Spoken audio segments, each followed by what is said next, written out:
Hey Phil, this is our voice and video recording for our Duoethnography. We're going to start off everything that you need in terms of our lesson plan, and then our different philosophies in long form are in our paper already, which we've sent to you. This is just going to be the dueling part of the section. Gaston's going to start off in behavioralism. I'm going to jump in, and then I'll do a little thing on cognitivism. He's going to jump in. So go. So for behaviorism, just a quick overview. The main idea behind behavioralism is the environment influences behavior and almost nothing else. The sort of father of behaviorism, Watson, came up with the methodological idea behind behaviorism, which said that we're born as blank slates, so tabula rasa, and nothing that happens up here happens until you actually start learning stuff, and that is what helps to develop your behavior. And that all learning is in some way a product of some sort of stimulus. Correct. Right. Correct. So the idea is that it's the stimulus and response, right? Yeah. Stimuli and response, and it's usually two stimuli that create the one response. Right. So Skinner, another researcher in behavioralism, he liked Watson's idea, but he didn't like the idea of not including what's up here. So he decided that what he was going to do is he came up with radical behavioralism, and that's the idea that you recognize both the role of genes and biology in behavior, but you do not observe it, right? It's just something that you would use to help explain the observed behavior, but it's not something that you record as you would the observed behavior. And so from there, for this specifically, we want to look at types of conditioning, because we're looking at a grade 3 basketball course where we're teaching dribbling, passing, and shooting. So to do that from a behavioralist viewpoint, we want to look specifically at conditioning, and more specifically at operant conditioning. Operant conditioning is the idea of observing the cause of an action and its consequences, and operant conditioning is really good for shaping skill performance, which is what we're doing. So So these are reinforcers, so that when you do a certain action, that increases the likelihood of a certain product. Right. You praise a kid for doing well, they will try and replicate their actions in order to do well. Right. You scold a kid, or not necessarily, this isn't exactly punishment, but they will avoid things that aren't pleasing to them. Yeah. Right. So in this lesson plan, I would be very explicit in explaining the direction. So we're doing dribbling. So I explain to the students that we're going to dribble with our, let's say we start with our right hand. So we're going to approach with the ball on the outside. In the right hand, we're going to be in a good dribbling position. So I'd go through all of the technical aspects of dribbling technique, and then I would allow the students to perform the drill. Now, the first type of feedback, and that's what we use to reinforce the skill performance, is basic verbal feedback. So that's all we would do. So I would just keep encouraging. So, for example, I would say, hey, great job at the dribbling. I like how your head's up, and I would continue.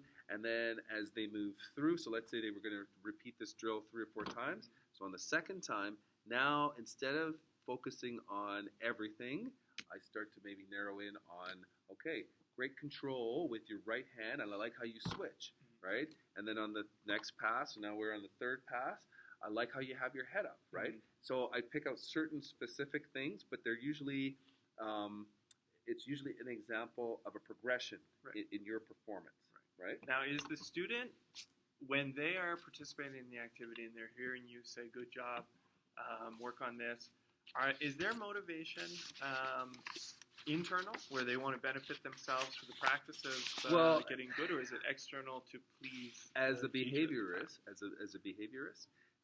from a radical standpoint, their motivation is external, right? We acknowledge that there are some internal activities happening that will influence the external behavior, but the sole motivation is external. Okay. Okay. So we don't care about what goes on up here. We only care about the reaction. Right? Absolutely. Okay.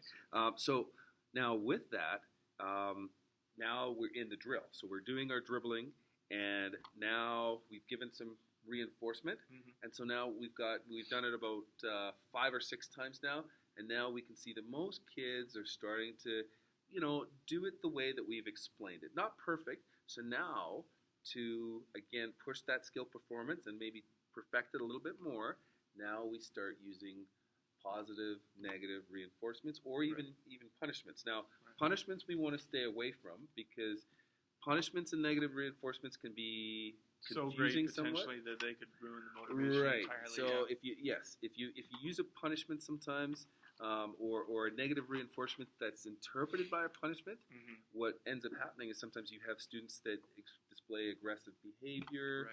Sometimes students will turn away from the sport, right? So all of the things that you were just mentioning there.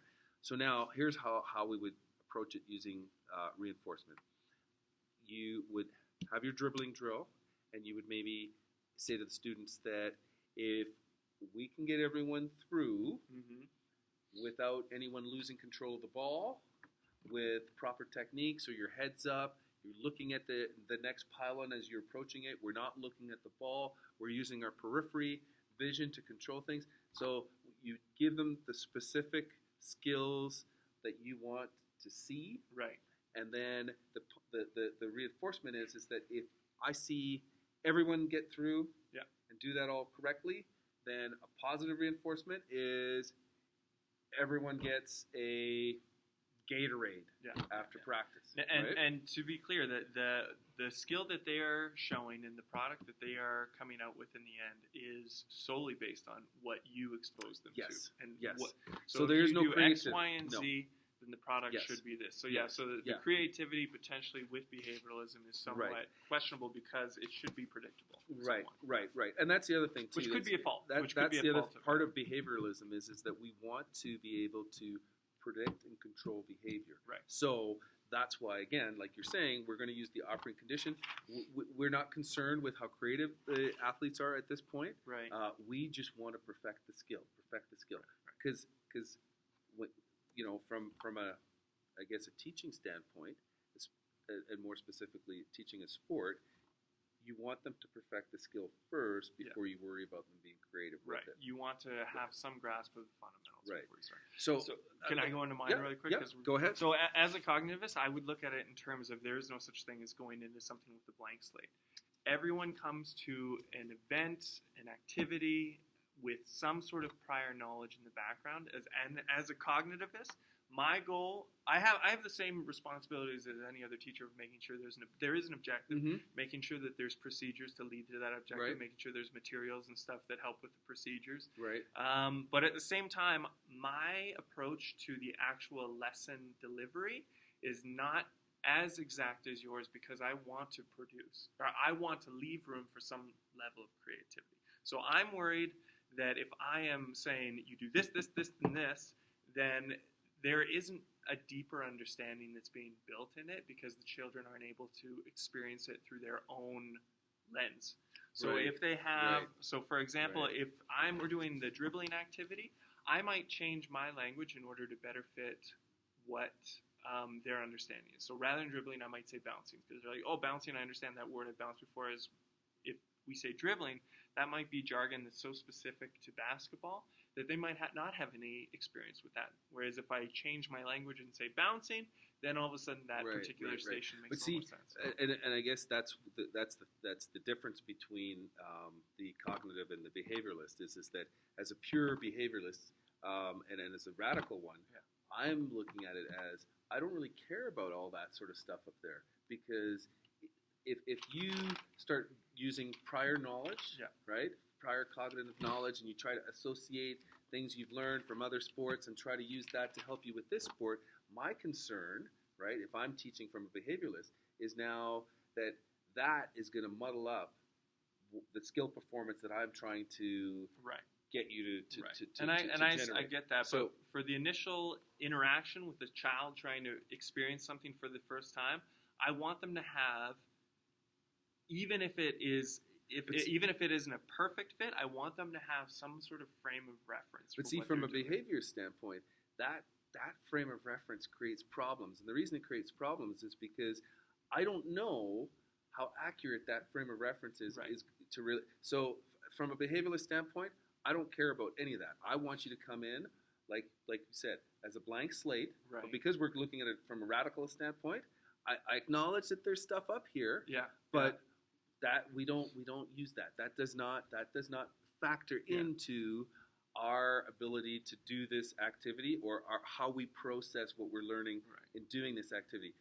That from a behavioralist standpoint, it's almost like you shut that information off, and you just go in as if you know nothing. Which as a cognitivist, I see that as a whole in behavioralism, because that's limiting opportunity to draw on people's past experiences, which may very well be practical. It could. And not only for you as a teacher, but then for the other students to be able to also learn from maybe a student that does have an experience worthwhile. But the behavioralists might challenge that and say, well, you could draw on that and it would be great. But here's the issue that the behaviorists would have, is that would take too long. By the time you make all those connections and you figure it all out, and then here's the other part of the behavioralist argument that might, go against what you're saying is that also not only does it take too long, but you've maybe figured out how to do it once, right? So meaning that it's hard to measure it, it's hard to replicate it. Yeah. Right. It's the replication part. Right. So that's the other part of the operant conditioning. Right. Is we use frequencies, right? So you can use negative frequencies, positive, and again, it's just how many times do you do this activity, right?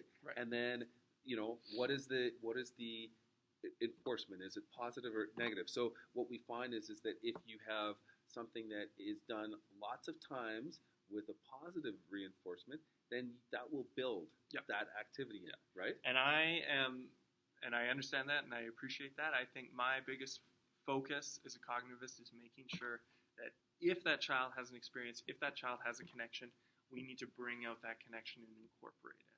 Right. So, and from which we do need to wrap up. Okay. So, from a behavioralist standpoint, a behavioralist would look at it and say, okay, we do need to bring that out, but what we first need to do is we need to make sure that they have the skills down, and to do that, you use some sort of conditioning to help instill that perfect skill performance. Right? And I'd say that when we look at most lesson plans, the most lesson plans do start with the hook.